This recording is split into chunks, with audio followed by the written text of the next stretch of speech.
All right, I will start, Mayor, with I think the item that got the most discussion this Tuesday was the Aquatic Center funding issue. Maybe just kind of, could you give us a recap of what the issue is and why the discussion on Tuesday night, and then where did that discussion lead you to? Well, it was interesting because the discussion took on a life of its own, and so there are certain, we're doing the fundraising. We started, I believe, back in the latter part of July, so we've been fundraising for about 6 months, and I believe it's up to just over $1.2 million. Normally, these projects take anywhere from 16 to 18 months.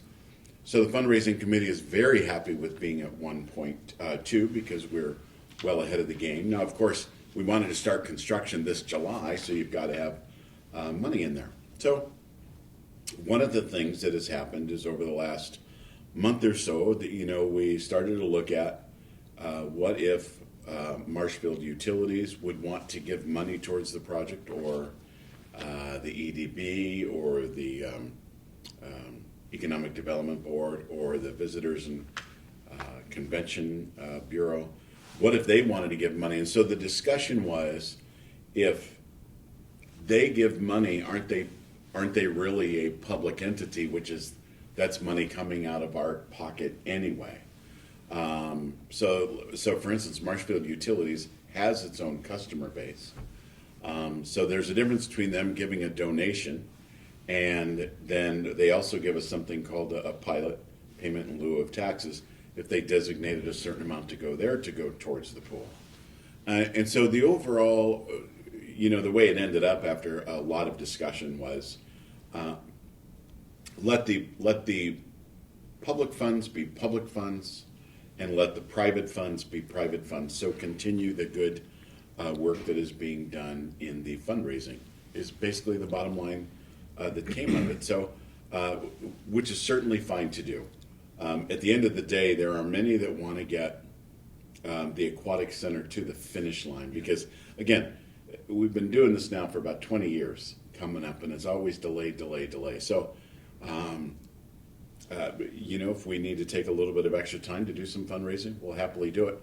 The citizens of Marshfield have been so incredibly generous over the last several years. And certainly with the donations that we've already received from the pool, we know we're going to get to that $3 million number. So we're not concerned about that. Just a great discussion. Yeah, I agree with what the mayor said. What I would add a little bit, I guess, is that there was the philosophical argument where some people are saying, well, gosh, if it comes from somebody tied in some way to us, it shouldn't be shown as public dollars rather than part of the private financing campaign. But the bigger issue, I think, is would they ultimately consider these donations to help us get to the finish line? And I think they indicated, most of them, that they would. One of the concerns that was raised in the discussion was, if we get money now from Economic Development Board, from Marshfield Utilities, and other places that are sort of quasi-public that are tied to us, will that deter the private fundraising campaign? In other words, somebody sitting at home saying, I was going to give money, but they seem like they're going to get to the finish line even without my help. Well, that's not really the case. So at least a couple of members of the council said, let's keep that as an idea for later, maybe get us to the finish line, but for right now, let's let the good work of the fundraising committee and those associated with it go on. And our consultant said that she believes that we can get to $3 million, and let's not truncate this process by introducing new money. But I really believe that the desire is there. I think Bob said it well, among so many people here, including elected officials, to get this project to the end, to have it come to fruition. It does sound like now it probably won't go on the same timeline we hope, perhaps. I shouldn't say that definitively, we don't know that, but even if it's backed up a little bit, we want to get this project done, and we want to get it done right. Yeah, Mayor, that was the other thing I heard in that discussion when Justin Casperson got up and said, we've missed the optimum bidding window, and with donations where they're at, and July groundbreaking, it sounds like what the project could be, there's a good chance it's delayed, pushed back, either to later this year, maybe into next year. All of the above. I mean, basically, when you want to bid something like this, if you want to have a July 5th groundbreaking, you would want to bid it in November or December, because that's when the people that build these things, they don't have all their ducks in a line yet. So the further you take to, and the further into the year you take to get those bids, obviously you're going to have higher bids. And so that is a concern. It's still being put out there to see what it is, because we are working with Bozen and whatnot, and they Justin had to do a lot of work in making certain changes and this and that. And so it could absolutely still get out to bid, and there's a possibility of going on time, maybe kicking it back a month or two, or maybe to next year. We're going to do what's fiscally the smart thing to do. Because we know that if we have to go one more season, it's not necessarily what we want to do. But if we're going to save a lot of money doing so, then that's going to be the prudent thing to do. I mean, we always have to do what's going to be best in the taxpayer interest. I think we all have, I believe that the council has a sense of urgency to get this done, but we all have a sense of urgency to do it fiscally responsibly. Yeah, we have the oldest municipal pool in the state of Wisconsin. I think we've said that more than a few times. It's about 86 years old or something like that. And, we always are concerned about each year, is it going to, everything work right? What about the pumps? What about, all the different pieces of equipment related to it? But, if we have to back this up a little bit, the world doesn't end. I just think that we seized on and want to continue to seize on the fact that there's an appetite for this. And some people will say, well, if there's such an appetite, how come you're sitting at less than half your goal today? You've talked to people you think might be donors, right? Well, the reason that, as Bob was saying, that it sometimes takes 16 months to do these campaigns is because you have to do a lot of follow-up work. You might say to somebody, are you interested? You've contributed to a lot of community projects. Oh, yeah, that sounds interesting. Yeah, let me get back to you on that. Or, I'm being courted by some other projects, and I'm talking to my accountant, trying to figure out the best timeline for tax deductions or whatever. These things don't just happen on the timeline always that you'd like. So I think that there's still strong support for this project. It just needs to play out a little bit longer, and perhaps you'll see us bidding it out in the latter part of the fall when contractors might be more hungry, and that will just move things back a little bit. But like I said, everybody wants this to be a go. One thing you learn in city government in the short term that I've been in it is there's a lot of kicking of the can down the road. The can's got a lot of dents. That can has got a lot of dents. Realistically, and you hate to do should-haves. Had the pool been done 20 years ago, 18 years ago, 15 years ago, it probably could have been just as nice as it's got to be at half the cost, I would imagine, with things going on. And that's always the concern that city staff and councils look at, is what is our sense of urgency for things to get done, and what is the priority? And so that's why here we have to do, again, what's the fiscally is the right thing to do. But we're all on the same page. It's going to happen.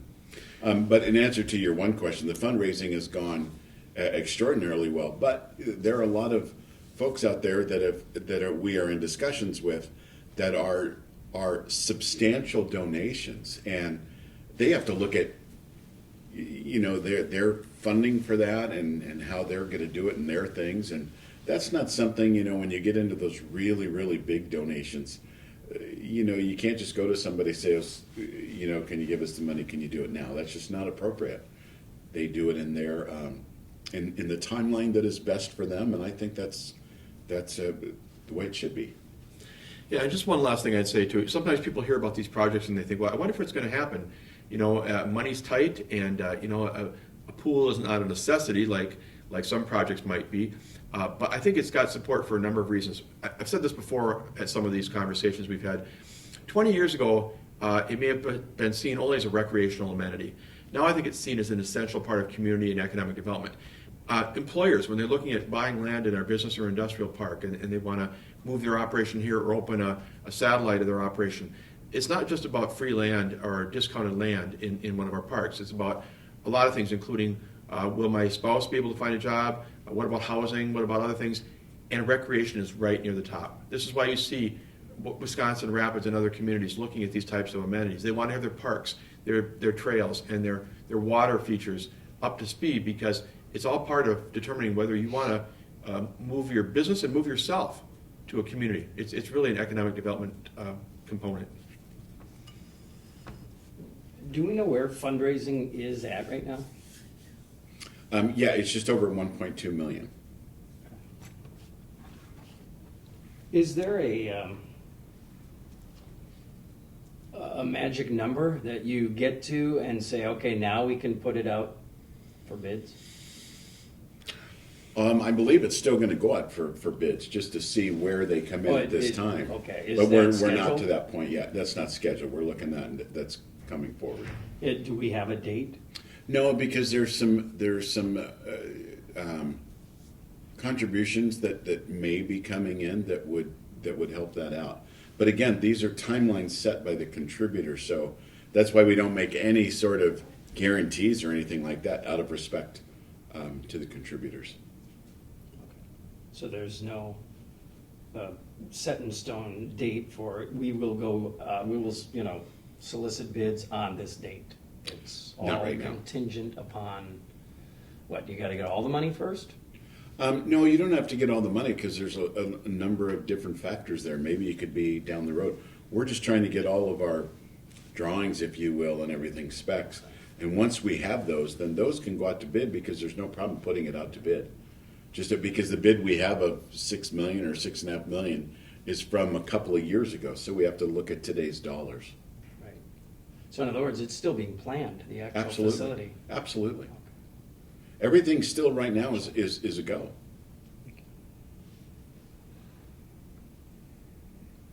All right. Anything else on that? No. I don't think so. Okay. There was some discussion too on this issue of city email accounts to members of, well, it says advisory committees, boards, and commissions. Was there any action on that one? No, and I'll let Steve go over that a lot. Basically, we had a gentleman come from the UWSP, and we were talking about, when people sign up to be on our committees, we're so grateful because so much work is done from the committee level, and then it gets through to the council for final approval. But so much of that real work is done in the committee, and so they're emailing back and forth. Well, all of those records become subject to open records laws, and so in order not to expose, let's say you've got somebody and they've got their personal email and they're going back and forth with emails on whatever subject. Now their whole email account becomes subject to open records. We don't want that. So there was a discussion that was the city could provide emails for them, and that comes up to a cost of about $3,300 or $3,400. The other thing is to give folks that are coming into the folks that are currently on boards and commissions that they are boards, commissions, and committees. There's new ones that will be coming out in just after the election. So when all those new folks get put on, they'll get the city staff will work on putting together a letter to advise them not to do it on their personal one, and simply make up an email that is just designated for their committee work. Then that protects them, and it's very simple. And then also at that time, all of the current committee, commission, and board members would also get that letter as well as, maybe merge over and do that. Some of the people I don't think use email at all. They know when their meetings are, and they go on and they get everything from the city, so it's not really not an issue. Yeah, and I think that the people who brought this up, I think have the best intentions. I think that they really want to show that we value members of committees, boards, and commissions. They don't get paid. They do it out of the goodwill of serving the community. And this might be one way we could say, hey, look, here's something we want to extend to you because of what you do for us. And the idea of open records is certainly a big part of it, that we don't want someone feeling like their personal computer is going to be confiscated or their personal email account is going to be gone through because somebody in the community wanted to have all the records of what the Park, Recreation, and Forestry Committee was talking about last year. But a couple things. First of all, the email system that we have right here at City Hall, any correspondence to and from city employees is already going to be caught. So if you're a member of a committee and I'm writing to you and I'm writing to you on your Yahoo account, and we're writing back and forth for some reason, it's already going to be picked up by us, so that no one's going to need to get onto your personal email account. The other thing is really, and I believe this, and I tried to trumpet this a little bit the other night, the only real conversations by email that people on committees should have is when city staff sends out a notice. Here's the agenda. Or we're looking at a special meeting on Tuesday, February 23rd. Are you available? No, I'm not, sorry. There really shouldn't be a whole lot going on apart from the meetings. I certainly don't want to see, we don't want to see committee members writing back and forth to each other between meetings. Hey, I think I'm going to vote for that improvement to Greasy Park. What do you think? That's a lot of money. I'm thinking of voting against it. Those aren't conversations that should be happening anyway. Their role should be they come to the meetings every month and they talk about the issues there, and they really ought not be involved in those other discussions, or with citizens for that matter. So the thing we decided to do, and this came out of a staff discussion, is come up with a frequently asked questions list, an FAQ. And so when you get on a committee, we give you this one page and it says, glad to have you on your committee. Thanks so much for signing up. Just a couple things to remember. There is an open records law. So, here's the limits as to how you should use email in interacting in your role as a committee member. And kind of lay it out for them as best we can so that they understand and they can call us with questions. We don't want to intimidate them. We don't want them calling Bob the next day and saying, you know what, I don't really want to be on the Historic Preservation Commission. Have a nice day. But we want them to understand the limited appropriate use of email anyway, regardless of whether they were on our system or their system. And hopefully that will be a help. Anything else on that one? Well, I will say one thing. We agreed to try and get this done in 60 days. So when Bob makes his new appointments in April, presuming he would be elected, that we can roll that out and get the new people and the oncoming people at the same time. Just send out a blanket email to everybody who will be serving in a new term starting on whatever date. Okay, there was a presentation update on Marshfield Utilities building project that we heard about earlier in January. What can you tell us about that? What's the latest? So that was basically they're really kind of adhering to their guidelines, and they are really heavily regulated. And they went to the commission.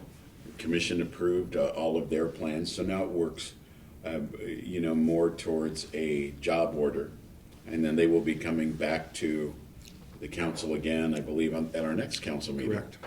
And looking for some guidance there. And I believe there was some discussion that they would just go into, I believe, finance, budget, and personnel, and get an approval there. But it's such a big item, approving something like this, that we'll actually be discussing it in the council. And basically, it'll be looking to, that basically all we're authorizing is that they can bond through us. So it's still got to go through a lot of phases then, because then they've got to go through their different commissions to get approvals. It's got to eventually get to the planning commission. So it's a long time before. It's just another step in the process. And Nick is doing a great job of keeping all the folks on the council updated on what is going on. Yeah, I always talk about the one part of this process, which is that we need to approve their bonding, and that doesn't come officially till later in the process. This is a part that's not seen as such a big deal, except when it's $17.5 million. Everything could be a big deal. And that's their using us as a checkpoint to say, the commission has said they're okay with us doing all the work to put this together. Once the blessing is given, there's going to be tons of design work and architectural and all this stuff. And the point with them wanting to make sure that we sign off on that is that you'd hate to have somebody in the council say, well, you need our bonding now. This is a dumb project. This is too expensive and whatever. Well, I wish you'd said that a while back before we spent a lot of money of the ratepayers' dollars putting together our plan and getting it to the bidding point. It's kind of like when they say at weddings, speak now or forever hold your peace. So if you really don't like conceptually what we're talking about doing, and you think this is an ill-founded plan, please tell us at this point as the job order is being blessed, so that we don't come back to you later and say, hey, can you stamp final approval on our bonding? And then we hear that there's a lot of misgivings about the project. I suspect there won't be. This will come through consent agenda. It'll come through as a part of under their minutes that they've approved a job order. I suspect now after the other night there'll be somebody who flags it for discussion, which doesn't always happen on consent agenda items. But I don't know why the council would not want to see this continue down the process unless I'm missing something. And there were questions raised by a couple of members the other night that were good questions. so maybe they'll get a lot of discussion, but it's the first of two checkpoints, the second of which is, Bob said, the bigger one is that they can use our borrowing to get the $17.5 million to do the project. And again, as we said, I think before, on a previous one of these news conferences, the money is coming from ratepayers. They figured out the limited nature of what it's going to mean over a period of years. Right now, we're one of the lowest electric rate, costs in the state, and we're not going to move to the other end of the scale by any means with this upgrade. So I think it's going to end up being good. Like you said with the pool, it's something that's been on the docket for, I think, almost 2 decades, that they really should consolidate their operation into one facility if possible. So the utility commission said yes, they signed off on it? They did. Yes. Okay. Unanimously. Okay. All right, so possible lease extension for property at 305 West 3rd Street. I think that was a closed session item. The mayor, what came of that, if anything? Basically, there was an agreement to extend the extension has been given now to them, and now they have a certain amount to get back to us, and it's to extend it 6 months. While they figure out kind of what they're going to do, and that's really where it's at this point. Yeah, just adding a little bit to that, we had a 20-year lease purchase type of agreement with them, and that said by the end of 2019, after paying on the lease 20 years, they would have the right to acquire the property from the city for a set cost. And I think everything I've heard from Weinbrenner officials, they really like Marshfield. They want to stay here long term. They've got a good workforce here. They're growing. It's a business that's doing very well. Their product is sold, I understand, worldwide basically. But rather than just execute the purchase, they're looking at their options of possibly, maybe building a facility somewhere else in the community that might be something that might work better for them. Will that happen? I don't know. They may well just buy the building that they have right now that they've been leasing and execute the purchase the way it was once kind of thought out anyway. So all this really does is it says that for 6 months they're going to look at their options, and we're going to continue to talk with them about any ways we can be helpful. But they do like being part of this community, and they have no intention that's been expressed to us about doing anything else rather than being a citizen, a corporate citizen of this community. And do you know how many employees they have? I believe it's about 100. I think it's around 100, yeah. That came up the other night. I think it's around 100. Okay. Do you have anything on that one? Okay. All right, that's all I had. Anything else? Well, what's very interesting is just so that everyone is aware of this, as we move out of January, I think it was kind of a slow month for social things. Certainly, we all know that, in December, that there are a lot of things going on. But now we're seeing a lot of new things. Last night, we had the dinner for the Marshfield Area Chamber of Commerce and Industry, and the Firm of the Year was given out, and the Small Business of the Year was given out, and that was very exciting to see tonight. I know there's a fundraiser over at Bobby Stock, so there's a lot going on. But one thing I do want to point out by the Big Brothers and Big Sisters is, I believe it's April 18th, there's a Kentucky Derby Gala. It'll be at the Holiday Inn and Conference Center.